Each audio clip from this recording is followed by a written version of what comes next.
Hello दोस्तों। तो ये है डीएलएड थर्ड सेमेस्टर की फिजिकल एजुकेशन की फाइल, यानी शारीरिक शिक्षा की फाइल। देख लीजिए आप लोग कैसे बनेगी। सबसे पहले हम राष्ट्रगान लिखेंगे। राष्ट्रगान के साथ अगर हम फिगर भी बना लेते हैं तो इसका इफेक्ट और अच्छा पड़ता है। उसके बाद हम लिखेंगे जन गण मन अधिनायक जय है। इसको लिखने के बाद नीचे हम इसके रचयिता का नाम रविंद्रनाथ टैगोर, इसको भी लिख लेते हैं। और इसके बाद दोस्तों नेक्स्ट पेज पे माँ सरस्वती मंत्र या कुंदेन तुषार हार धौला, इसको लिखेंगे और चित्र भी दर्शा देंगे तो देखने में अच्छा लगेगा। इसके बाद हम नेक्स्ट पेज पे प्रार्थना लिखेंगे। जो भी आपके कॉलेज में होता होगा उस प्रार्थना को आप प्रेयर को लिख लीजिएगा। जैसे हमारे कॉलेज में होता था, हे सार दे माँ, हे सार दे माँ, अज्ञानता से हमें तार दे माँ। ये हमारे कॉलेज में होता था तो इसको हमने लिख रखा है, ऐसे वो देख लीजिए आप। और बिल्कुल ऐसे ही आप भी लिख लीजिएगा। इसके बाद देखो मैंने नेक्स्ट पेज पे गायत्री मंत्र लिख रखा है, ओम भूर्भुवः स्वः, इसको लिख रखा है। और इसके साथ हमने ओम का चित्र भी दर्शा रखा है। इसके बाद फिजिकल एजुकेशन में हमारा पहला टॉपिक है रोग यानी डिजीज। हमने डिजीज के बारे में बताया है, रोग के प्रकार के बारे में बताया है।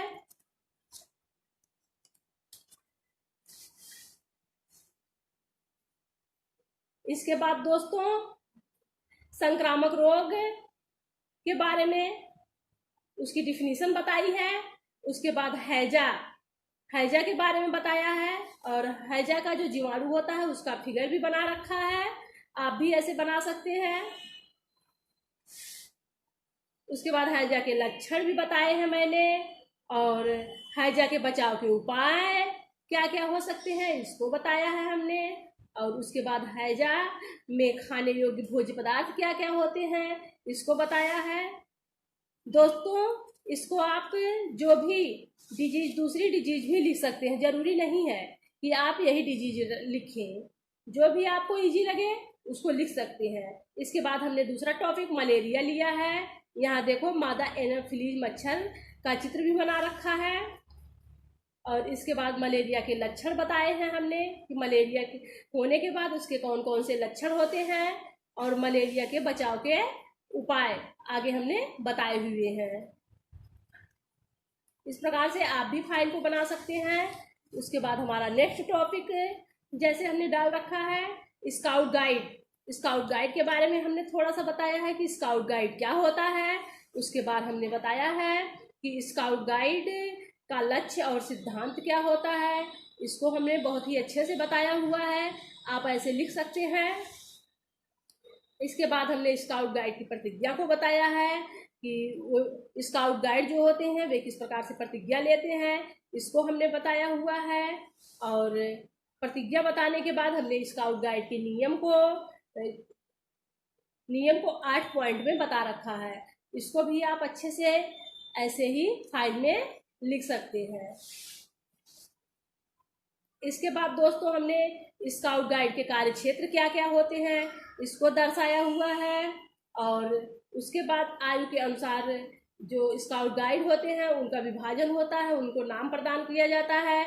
जैसे 3 से 5 वर्ष के जो स्काउट गाइड होते हैं उन्हें टमटोला, और जो बुलबुल होते हैं 6 से 10 वर्ष के होते हैं, और जो स्काउट या गाइड होते हैं वे 10 से 17 वर्ष के होते हैं, और जब 17 से 25 वर्ष के होते हैं वो रोवर्स या रेंजर्स कहलाते हैं। 26 से अधिक आयु वाले ये प्रशिक्षक मास्टर बनकर स्काउट गाइड आंदोलन की सेवा करना इनका कार्य होता है। ठीक है। इसके बाद देखो हमने स्काउट गाइड का झंडा गीत बना रखा है, बहुत प्यारा सा, आप भी ऐसे बना सकते हैं।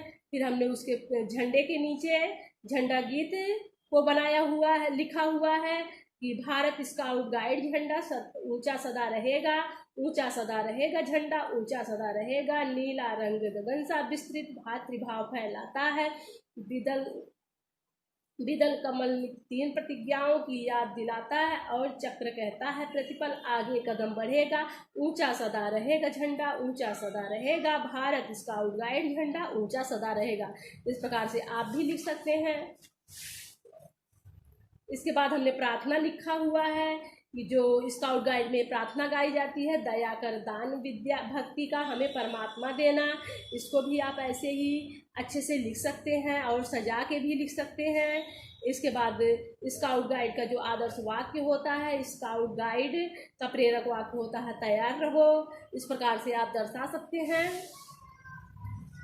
उसके बाद दोस्तों स्काउट गाइड के कुछ रोचक जो खेल होते हैं उसको भी हमने दर्शाया हुआ है। जैसे मैंने पहला जो है खेल होता है जेल का घेरा, दूसरा जो होता है म्यूजिकल चेयर या कुर्सी दौड़ होती है उसको भी दर्शाया है।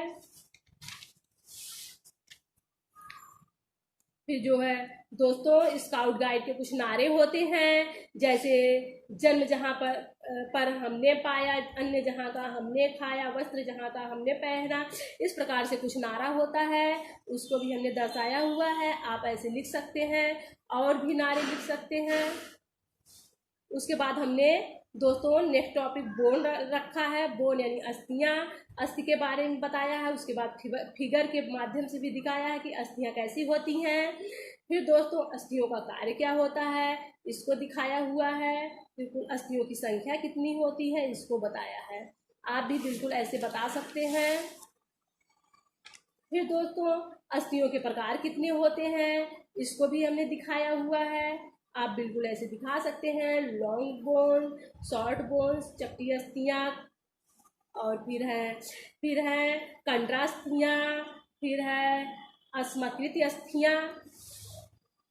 उसके बाद हमने अस्थिमज्जा के बारे में बताया हुआ है और फिगर के माध्यम से अस्थिमज्जा को दिखाया हुआ है कि अस्थियों के मध्य में अस्थिमज्जा कहाँ पाई जाती है, इसके बारे में अच्छे से बताया हुआ है। आप ऐसे लिख सकते हैं। उसके बाद दोस्तों हमने कार्टिलेज के बारे में बताया है। कार्टिलेज क्या होता है, जैसे नाक, कान आदि पे जो मुलायम अस्थियाँ होती हैं वही कार्टिलेज या उपास्थि कहलाती हैं। और उसके बाद हमने अस्थियों और उपास्थियों में डिफरेंस को भी बताया हुआ है। उसके बाद हमने नेक्स्ट टॉपिक लिया है लीवर। लीवर क्या होता है और लीवर का मैंने फिगर भी अच्छा सा बनाया हुआ है, आप भी बना सकते हैं। फिर हमने लीवर के कार्य को बताया हुआ है। ठीक है दोस्तों, आप बिल्कुल ऐसे ही अच्छे से फाइल को बना सकते हैं। उसके बाद हमने देखिए नेक्स्ट लिया है जो है लीवर से संबंधित रोग है पीलिया। पीलिया के बारे में बताया हुआ है और पीलिया की पहचान कैसे की जाती है इसके बारे में बताया हुआ है। आप बिल्कुल ऐसे ही लिख सकते हैं। फिर हमने पैंक्रियाज के बारे में, अग्न्याशय के बारे में बताया हुआ है और एक सुंदर सा चित्र भी बना रखा है। आप बिल्कुल ऐसे बना सकते हैं और इसके बारे में, पैंक्रियाज के बारे में लिख सकते हैं। ठीक है, आगे पेज पे हमने दोस्तों अग्न्याशय के कार्य के बारे में बताया है। फिर कि अगर एंजाइम उत्पन्न करना इसका कार्य होता है और जो है इंसुलिन का उत्पादन करना इसका कार्य होता है। फिर हमने आगे मधुमेह के बारे में बताया हुआ है और मधुमेह किस प्रकार से होता है इसके बारे में बताया है। फिर आगे मधुमेह के लक्षण के बारे में बताया है।